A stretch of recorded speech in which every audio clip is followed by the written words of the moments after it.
नमस्कार और धन्यवाद एपीएस न्यूज़ सुनने के लिए। मैं आपका होस्ट अग्र और मेरी दोस्त शिवांगी फिर लेकर आए हैं पर्व प्रवाह। आप सुन रहे हैं एपीएस न्यूज़ और आज हम बात करेंगे एक ऐसे पवित्र महापर्व की जिसे मनाने का समय फिर आ गया है, छठ पूजा। बिल्कुल अग्र। छठ पूजा 4 दिनों तक चलने वाला महापर्व है। इस महापर्व के हर दिन का अपना अलग महत्व है। इस महापर्व में भगवान सूर्य को अर्घ्य दिया जाता है और इस महापर्व में छठी माता सूर्य की बहन की पूजा करने का भी विशेष महत्व है। लोग आस्था के इस महापर्व में लोग सूर्य उपासना के जरिए सुख, समृद्धि और आरोग्य की प्रार्थना करते हैं। छठ पूजा की शुरुआत पहले दिन के नहाने खाने के साथ होती है। इसके बाद दूसरे दिन खरना और तीसरे दिन डूबते सूरज को अर्घ्य दिया जाता है और चौथे दिन उगते सूरज को अर्घ्य देकर इस व्रत का पारण किया जाता है।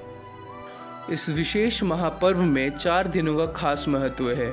नहाए खाए, खरना, डूबते सूर्य को अर्घ और उगते सूर्य को अर्घ, ये 4 दिन हमें संगीत, भजन और पूजा के साथ गुजारने का अद्भुत अवसर प्रदान करते हैं। सही कहा अग्र।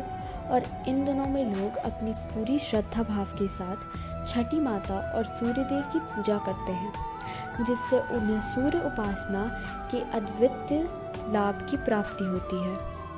छठ पूजा के पहले दिन को नहाए खाए के नाम से जाना जाता है।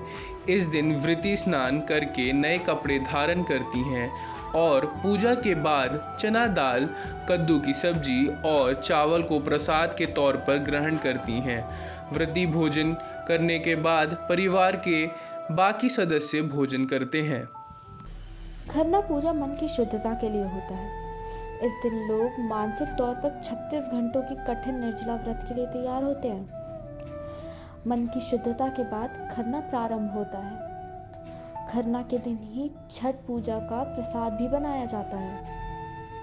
छठ पूजा के बारे में हमें और कुछ बताओ शिवांगी। हाँ अग्र, यह पर्व कार्तिक मास की छठी तिथि को मनाया जाता है और इसे ऊषा, प्रकृति, जल, वायु और सूर्यदेव की बहन छठी माता को समर्पित किया जाता है। इसके अलावा इस पर्व में साफ सफाई का विशेष महत्व होता है और यह पर्व महाभारत काल से शुरू हुआ है। इस पर्व में डूबते सूर्य को अर्घ और उगते सूर्य की पूजा की जाती है, जिससे सूर्योपासना का अद्वितीय अनुभव होता है।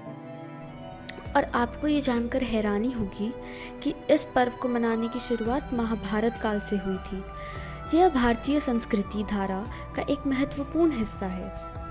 इस महापर्व के दिनों में जो भक्ति और श्रद्धा का माहौल होता है वह अद्भुत है।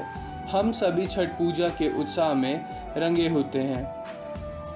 धन्यवाद अग्र और हमारे सभी लिसनर्स का जो हमारे साथ इस विशेष संवाद के लिए बने रहे। और हम जल्दी ही आएंगे और रोमांचक कहानियों के साथ। तब तक शुभ रात्रि। तो दोस्तों, इस पावन मौके पर हम आप सभी को छठ पूजा की हार्दिक शुभकामनाएं भेजते हैं।